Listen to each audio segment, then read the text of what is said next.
할렐루야. 귀한 주일입니다. 여러분에게 하나님의 은혜가 함께 하시기를 축복합니다. 오늘은 십자가의 삶이라고 하는 제목으로 마태복음 16장 21절부터 25절까지 말씀을 저희들이 나누도록 하겠습니다. 사단의 웃음이라고 하는 글이 있습니다. 하루는 대형 박물관에, 도서관에 거기서 책을 읽는 한 노인이 있었습니다. 그 노인은 늘 그곳에 가서 책을 읽고 그 시간을 보내는 사람이었습니다. 그는 어느 날과 똑같이 도서관에 가서 책을 빌려서 책을 읽기 시작을 했습니다. 그런데 마음속에 강하게 뭔가와 닿는 거예요. 부딪히는 거예요. 하나님은 누구실까? 하나님이라고 하시는 분은 어떤 분일까? 그 하나님을 내가 만나면 안 될까? 하는 생각이 들었습니다. 그리고 하나님에 대해서 알기를 원하려고 하는 그때 마귀가 다가와서 속삭였다는 거예요. 야, 점심시간 다 됐는데 가서 점심이나 먹어. 그러자 이 사람이 그 하나님에 대한 생각을 하다가 그렇지, 어느덧 점심시간이 됐네? 점심 먹으러 가야 되겠다 하고서 하나님에 대한 생각을 그치고 식당으로 밥을 먹으러 간 거예요. 밥을 먹으러 가서 식당에서 밥을 먹다가 문득 또 그런 생각이 들리는 거예요. 하나님은 과연 어떤 분이실까? 나도 그 하나님을 만날 수 있을까? 하나님에 대해서 내가 정말 알고 싶은 생각이 드는 거예요. 그런데 그때 또 마귀가 찾아와서 또 속삭이는 거예요. 밥이나 먹지. 왜 지금 밥 먹는 시간에 그 쓸데없는 그 하나님에 대해서 생각을 하느냐. 마귀가 들려주는 그 이야기를 듣고 맞아. 내가 쓸데없는 생각을 했네? 하고는 빨리 다시 밥을 먹기 시작했다는 거예요. 밥을 다 먹고 도서관으로 다시 돌아갔습니다. 그리고 또 나머지 책을 읽는데 또 시간이 어느 정도 지난 뒤에 또 문득 그런 생각이 드는 거예요. 무슨 생각이 드냐면 하나님은 정말 계실까? 기독교인들이 말하는 그 하나님은 과연 어떤 분일까? 내가 점점 하나님에 대해서 궁금해지네. 하나님에 대해서 한번 알아볼까? 이런 생각이 드는데 마귀가 와서 속삭이는 거예요. 야, 집에 갈 시간 됐다. 이제 집에 갈 시간 됐으니까 집에 가야지. 그런 마귀가 주는 생각을 듣고 언뜻 보니까 집에 갈 시간이. 그래서 도서관을 나와서 집에 가는 버스를 탔습니다. 버스를 타고 집을 한참 가는데 또 그런 생각이 드는 거예요. 무슨 생각이 드냐면 하나님, 나도 기독교인들이 말하는 그 하나님에 대해서 내가 알 수 있을까? 내가 그 하나님을 만날 수 있을까? 또 그런 생각이 드는데 그때 마침 또 마귀가 또 생각을 집어넣어 주는 거예요. 야, 하루 종일 내가 도서관에서 책 읽고 바쁘게 지내다가 이제 버스 속에서 내가 내 마음을 정리하고 내가 편히 쉬어야지 왜 자꾸 그런 생각을 하느냐. 그런 마음이 들더라는 거예요. 그래서 맞아. 지금 내가 피곤한데 무슨 하나님을 찾고 무슨 하나님을 알고 싶다고 하느냐. 접어두자 하고서 눈을 감고 잠을 청했습니다. 그러자 마귀가 그의 모습을 보고 미소를 지었다는 거예요. 유명한 이야기입니다. 여러분, 우리는 이 세상을 살아가면서 어떤 마음을 가지고 어떤 준비를 하면서 여러분 살아갑니까?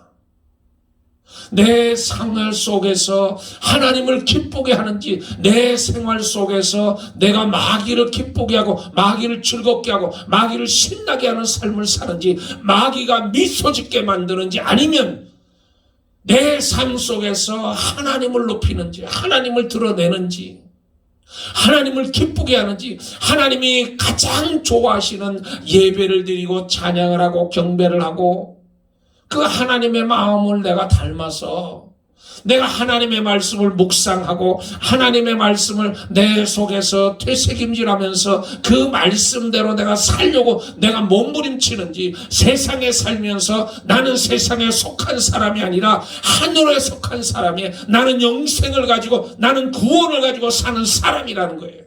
이 땅에 살아가면서 그렇게 우리는 천박하게 살 수 없다는 겁니다.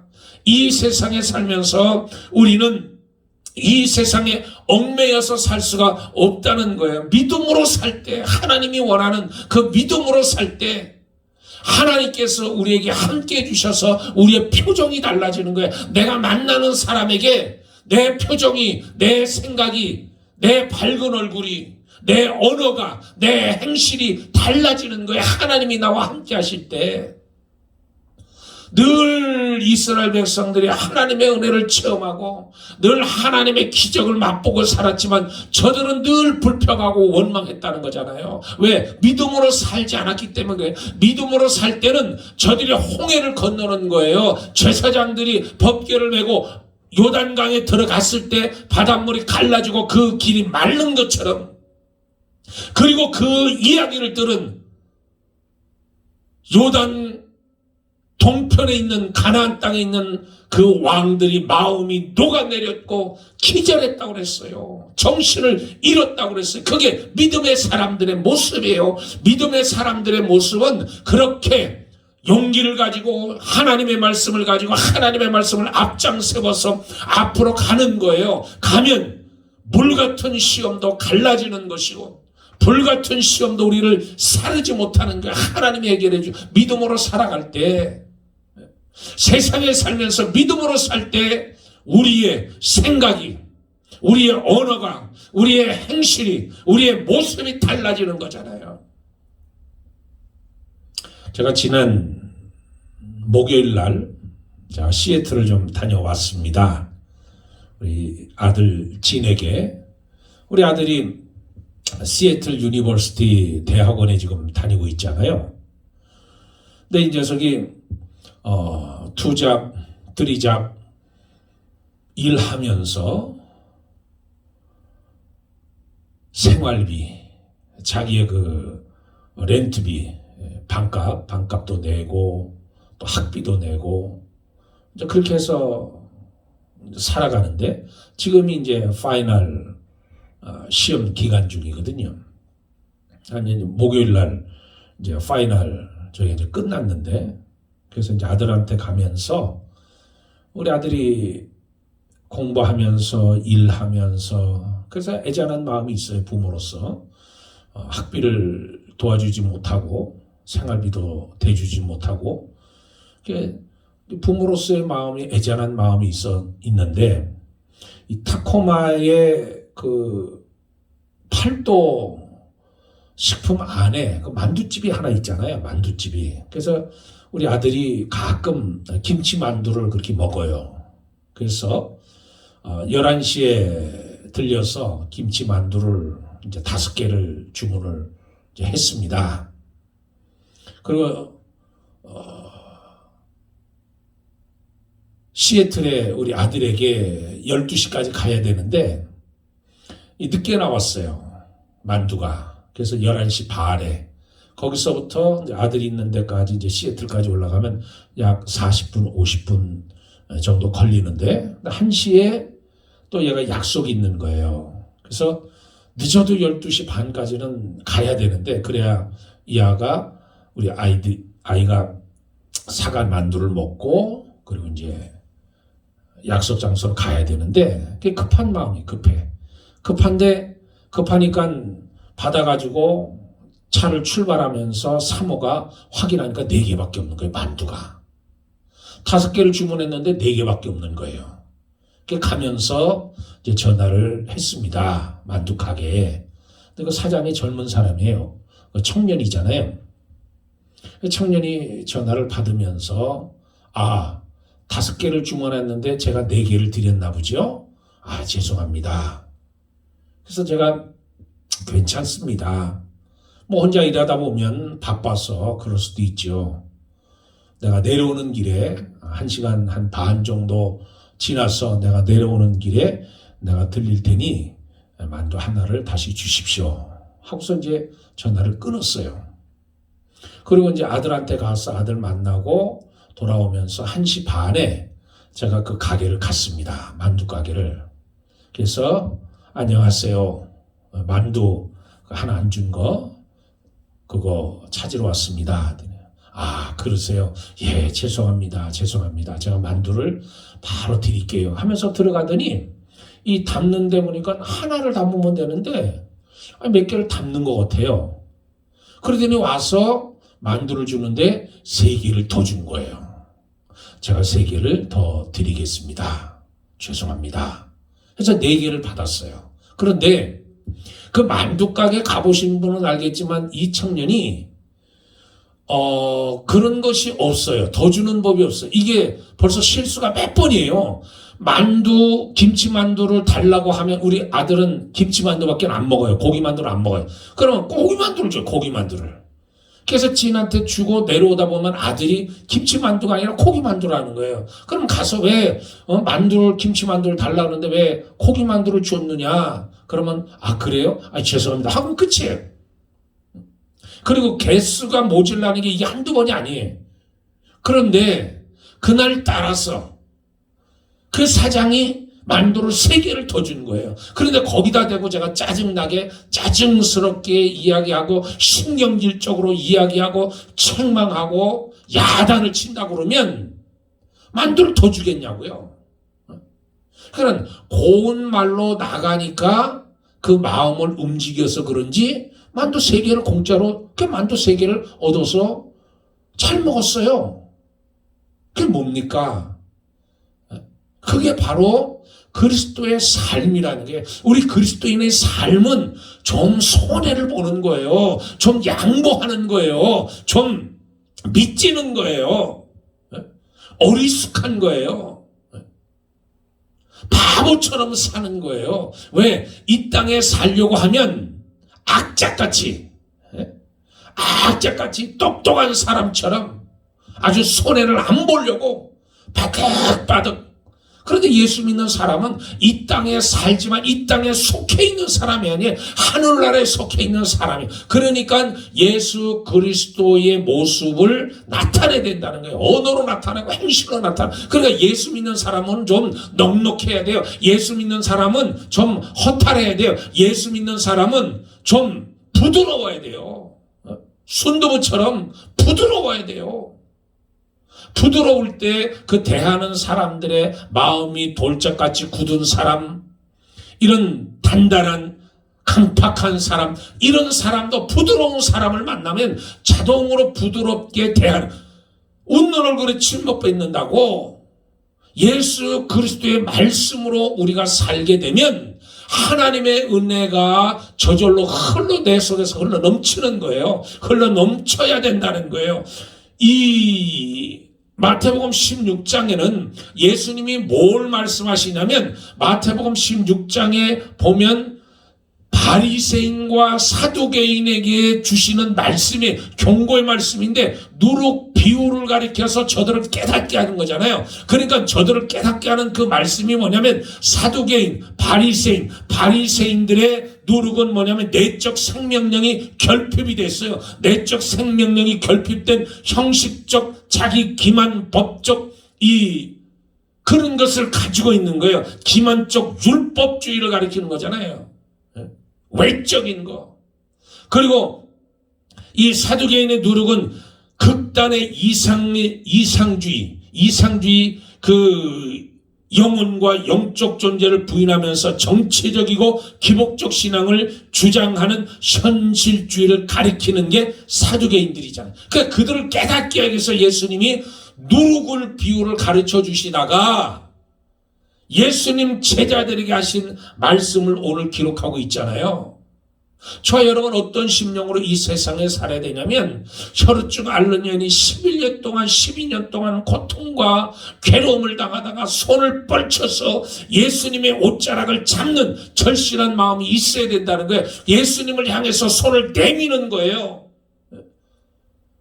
예수님을 향해서 믿음을 가지고 예수님의 옷자락을 만지기만 하면 내 병이 고친다고 하는 이 여인은 12년 동안 안 해본 게 없어요. 수많은 의원들에게 찾아갔지만 고치지를 못하고 더 괴로움이 심했다고 그랬어요. 그럴 때 믿음이 생긴 거잖아요. 예수님을 만나면, 예수님의 옷자락을 만지기만 하면 그 여인이 찾아가서 예수님의 옷자락을 손을 내밀어서 만지는 거예요. 만지는 거. 저 여러분도 믿음이라고 하는 것은 손을 내밀어서 만지는 거예요. 만질 때 능력이 나가는 거예요. 능력이 나타나는 거예요. 누가 나에게 손을 댔느냐. 주님, 이렇게 많은 사람들이 애워쌌는 아니다. 만진 사람이 있다. 그럴 때 여인이 두려우면서 예수님 앞에 나와서 고백하죠. 예수님이 간증하게 만드는 거예요. 그 수많은 사람들 앞에서 예수님이 그 여인으로 하여금 간증하게 만드는 거예요. 우리는 고백을 하는 거예요. 체험적 신앙을 가져야 돼요. 살아있는 믿음을 가져야 돼요. 죽은 믿음이 아니라 만연하게 하나님은 살아계시다. 예수 그리스도는 십자가에서 부활하셨다. 예수는 나의 구주다. 그냥 믿는 것이 아니라 내 속에 들어와서 그것이 내 믿음이 되고 그것이 생동력 있게 움직이는 거예요. 그 여인이 간증하잖아요. 내가 12년 동안 혈우증을 앓았는데 고생하고 의원으로 괴로움을 당하고 내 형편이 더 어려워졌습니다. 그러나 내가 믿음을 가지고 예수님 옷자락만 만지면 고칠 것 같아서 그러니까 예수님이 간증하게 만드는 거예요. 간증하게. 그리고 나서 하신 말씀이 뭐예요? 성경 보면 따라.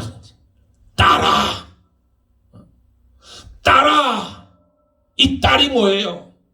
하나님의 자녀라는 거잖아요. 우리가 사랑하는 내 자녀 따라. 딸이라는 딸이 귀한 거잖아요. 그 앞에 뭐가 나와요? 야이로의 딸이 병 걸렸을 때 예수님 앞에 나오는 거예요. 딸이 병 들었을 때 그 아버지의 심령을 가지고 예수님 앞에 나와서 내 딸을 고쳐달라. 그때 그 똑같은 심령으로 예수님이 말씀하시는 거예요. 딸아, 내 믿음이 너를 구원하였느니라. 내 믿음이 너를 구원하였느니라. 저 여러분은 하나님의 자녀입니다. 딸아, 내 딸아. 부모가 자식을 사랑하는 것처럼 사랑하는 거예요. 딸아. 예수님이 지체하는 거잖아요. 지체. 거기서 지체하니까 그 딸이 야이로의 딸이 죽은 거예요. 죽었다고 기밀이 오는 거예요. 예수님이 나사로가 병 걸렸다고 했을 때 이틀이나 더 예수님이 그곳에 머무르다가 가신 거예요. 갔을 때 죽었어요. 벌써 장사 지내서 벌써 무덤 속에 집어넣었어요. 야이로 딸이 죽었어요. 죽어야 돼요. 살아있으면 안 돼. 죽어야 되는 거예요. 왜? 죽어야만 예수가 누군지 증명이 되는 거예요. 그 당시에 여러분 예수님이 이 여인을 고치고 또 야이로의 집에 가서 야이로 딸을 그냥 치유했다고 하면 그냥 고친 거예요. 아, 선생님, 유명한 선생님, 이 선생님이 우리 아이를 고쳐줬다, 감사합니다 했을 뿐이에요. 왜? 그때 당시 다른 사람들도 치유의 역사가 일어났다는 거잖아요.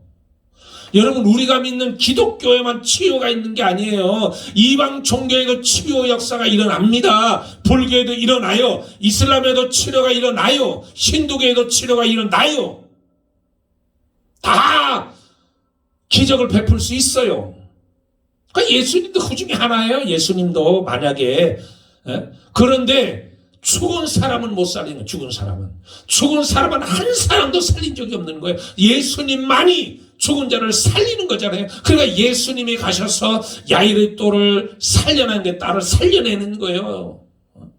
달리다 꿈 일어나라는 거예요. 일어나라. 나사로야 나오라. 나오는 거예요.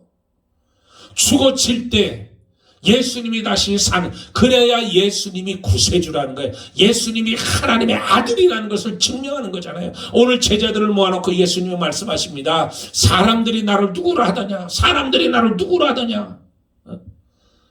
랍비라고 합디다. 랍비 선생님이요. 어느 사람은 선지라고 합디다. 선지자. 어떤 사람은 예수님을 가리켜서 훌륭한 사람이라고. 여러분, 예수님을 어떤 사람으로 믿습니까? 어떤 사람으로 여러분 고백하세요? 예수님은 훌륭한 선생님이세요? 훌륭한 선생님, 좋은 말씀만 하시는 선생님, 우리를 가르쳐주는 선생님. 예수님이 어떤 분이세요? 예수님이 선지자 중에 한 사람, 선지자. 하나님의 말씀을 그냥 선포하는 선지자입니까? 예수님이 훌륭한 4대 성인 중에 한 사람. 그러면 구원이 없는 거예요. 거기에는 진리가 없는 거예요. 거기에는 생명력이 없는 거예요. 예수님이 말씀하시길 내가 곧 길이요 진리요 생명이니 나로 멈지 않고 아버지께 올 자가 없다고 말씀하셨습니다. 그러므로 저와 여러분은 예수를 통해서 죽었다가 살아나는 역사가 일어나는 거예요. 예수님을 나의 구주로 고백하는 거예요. 베드로가 고백한 것처럼 주는 그리스도시요 살아계신 하나님의 아들이십니다. 살아계신 하나님의 아들이십니다. 주는 그리스도요 메시아라는 거잖아요. 베드로가 이 고백을 처음으로 하고 나서 예수님이 이제 십자가에 못 박혀 죽을 것을 이야기하시는 거예요. 말씀하시는 거예요. 그동안은 예수님이 비밀이라고 그랬어요. 말하지 말라, 선포하지 말라, 증거하지 말라. 예수님이 비밀로 해놨던 사실을 이때 마태복음 16장에 가서 비로소 예수님께서 본인이 십자가 구속의 사건, 십자가에 예수님이 죽어주시고 부활한다는 사실을 제자들에게 이야기하시는 거예요. 말씀하시는 거예요. 이때부터 예수님의 진짜 사역이 시작되는 거잖아요. 베드로가 뭐라고 그래요? 주님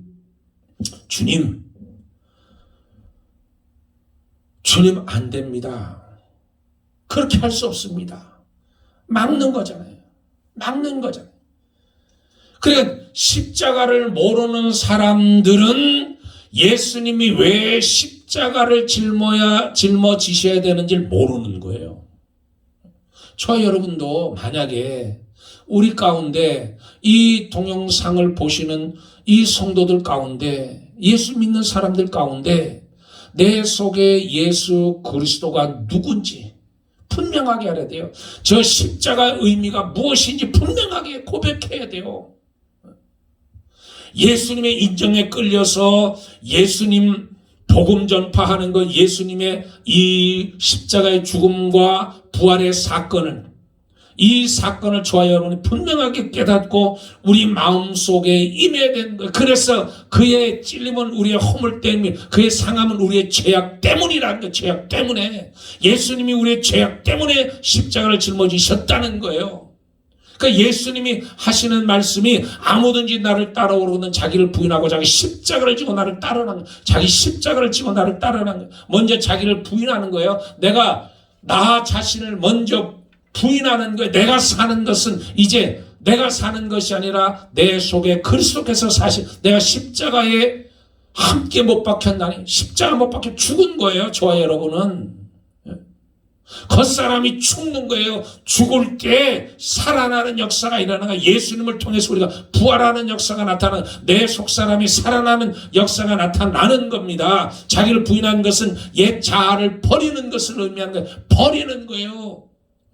버리고 가까이 나가는 거예요. 자기 주장을 하다 보면 남 생각할 겨를이 없잖아요. 내가 불편한 것은 예민하고 그러나 남의 불편한 것은 둔해집니다. 그게 인간이에요.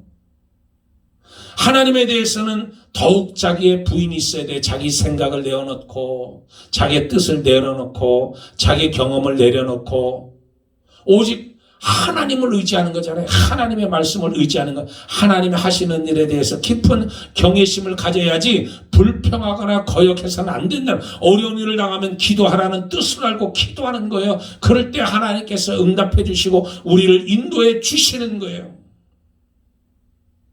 자기를 부인한 이 단계, 자기 십자가를 지고 주님을 따르라는 거예요. 예수님께서 고백하는 자마다, 예수 그리스도의 십자가를 고백하는 자마다, 예수 그리스도의 죽음의 흔적을 가지고 있는 자마다 자기를 부인하고, 그리고 하나님의 은혜를 짊어지고, 그리고 십자가를 짊어지고 내가 따라가는 거예요. 저와 여러분은 어떤 사람, 어떤 삶, 어떤 성도들이 되길 원합니까? 가까이 나가는 성도가 있고 뒤따라가는 성도가 있고 그냥 멀리 예수님을 바라보는 사람이 있어요. 여러분, 천국에서도 마찬가지예요. 천국에서도 예수님 가까이 있는 사람이 있고 주위에 있는 사람이 있고 변두리에 있는 사람이 있고 멀리 떨어져서 바라보는 사람이 있어요. 똑같은 믿음이지만, 똑같은 믿는 사람들이지만 그 믿음의 척도에 따라서, 신앙의 척도에 따라서 달라집니다. 가까이 가는 사람이 있어요. 그래서 늘 요한과 야고보는 예수님 좌우편에 앉게 해달라고 그러는 거잖아요. 그러니까 제자들이 시기하고 그러잖아요. 근데 실질적으로 저와 여러분도 예수님 가까이 나가는 사람이 돼야 돼요. 예수님 가까이. 예수님으로부터 멀리 있는 사람이 아니라 예수님과 함께 가까이 있는 사람이 되는 거예요. 하나님께 더 가까이 나가는 사람이 되는 거예요. 어떤 사람이 가까이 나가게 되냐면 하나님과 교제하는 사람, 하나님과 교통하는 사람, 하나님에 대해서 말씀으로 묵상하고 늘 예배하는 마음, 늘 기도하는 마음, 하나님의 말씀이 끊이지 않고 그 배에서 생수의 강이 넘쳐나는 사람, 그런 사람들이 하나님께 가까이 나갈 수 있잖아요. 예수님도 마찬가지. 예수님께 가까이 나가는 사람이 있어요. 멀리 떨어져 있는 사람이 있는가 하면 예수님 가까이 나가는 사람이 있어요. 예수님께서 하루는 혼자 기도하러 산에 있고 예수님 제자들은 배를 타고 건너편으로 건너가는데 예수님이 다가오시는 거에 무리를 걸으시고 제자들이 뭐라고 말합니까? 유령이다! 고스트다! 무서워 떠는 거. 예수님이 바다 위를 걸어가시니까 전부 제자들이 야, 유령이 나타났다, 고스트가 나타났다 그러면서 벌벌벌 떠는 거예요. 그럴 때 한 제자가 주님, 만일 주님이시면 나로 명하여 이 바다 위를 걷게 하소서. 베드로가 그랬잖아요. 그러니까 예수님이 와라. 베드로가 어때요? 베드로가 배에서 내려 바다 위를 걸었다는 거잖아요. 다른 제자들은 전부 무서워서 떨었습니다. 배에서 무서워서 떨고 고개를 쳐갖고 유령이다, 귀신이다, 전부 벌벌 떨어서. 그럴 때 베드로는 담대하게 예수님이시거든 나로 명하여 바다 위를 걷게 하소서. 와라. 누구만 바다 위를 걸었습니까? 베드로만 걸은 거예요. 예수님의 제자 한 사람만. 저와 여러분도 이런 마음을 가져야 돼. 이런 마음을, 이런 신앙을, 이런 믿음을 가지고 예수님께 나가는 거예요. 예수님, 나로 하여금 이 바다 위를 걷게 하소서. 만약 주님이시거든 나로 하여금 바다를 걷게 와라. 오라. 저와 여러분은 그 음성을 듣고 베드로가 예수님께 가까이 나갔잖아요. 예수님께 나갔잖아요. 다른 제자는 다 무서워서 떠는데 이게 믿음이에요. 이게 신앙이에요. 저와 여러분의 세상에 이 풍랑이 치고 험난하고 험산 줄령이 있고 내 앞에 큰 문제덩어리가 큰 산이 있다 할지라도 예수님 앞에 믿음을 가지고 나가는 거예요. 믿음을 가지고. 저와 여러분은 예수님을 누구라고 생각하십니까? 예수님은 랍비도 아닙니다. 선지자도 아니에요. 훌륭한 4대 성인 중에 한 사람도 아닙니다. 나를 구원하는 생명. 베드로가 고백한 점, 주는 그리스도시요 살아계신 하나님의 아들이십니다. 고백하는 역사. 그래서 예수님을 구주로 영접하고 믿음으로 사는, 신앙으로 사는, 그래서 우리 믿음의 공동체가 믿음을 가지고 신앙을 가지고 저 열방을 해서 담대하게 나가고, 여러분도 오늘 예배를 마치고 저 세상으로 나가실 때 담대한 마음으로 무장해서 담대하게 나가서 한 주간을 살아갈 때 승리하는 삶, 시시때때로 하나님의 말씀을 묵상하며 그 말씀을 되새김질하면서 하나님이 주시는 그 힘과 그 믿음과 그 용기와 그 성령의 능력을 가지고 담대하게 살아가시기를 주의 이름으로 축복합니다. 할렐루야. 감사합니다. 기도하겠습니다. 좋으신 아버지 하나님, 오늘 말씀을 묵상합니다. 우리의 고백이 예수님이 선생님이 아니라는 것, 예수님은 선지자도 아니고 훌륭한 사람도 아니요, 우리 예수님은 길이요 진리요 생명 되신 예수님, 나의 구원자 되신 예수님, 주는 그리스도시요 살아계신 하나님의 아들이십니다 고백하는 저희들의 입술이 될 수 있도록 도우시고, 저희들의 믿음을 가지고 저 열방을 향해 담대하게 나가는 하나님의 자녀들, 하나님의 용사들이 될 수 있도록 역사해 주시옵소서. 감사하며 우리 주 예수 그리스도의 이름 받들어 기도드리옵나이다. 아멘. 할렐루야. 감사합니다. 한 주간 승리하시기를 축복합니다.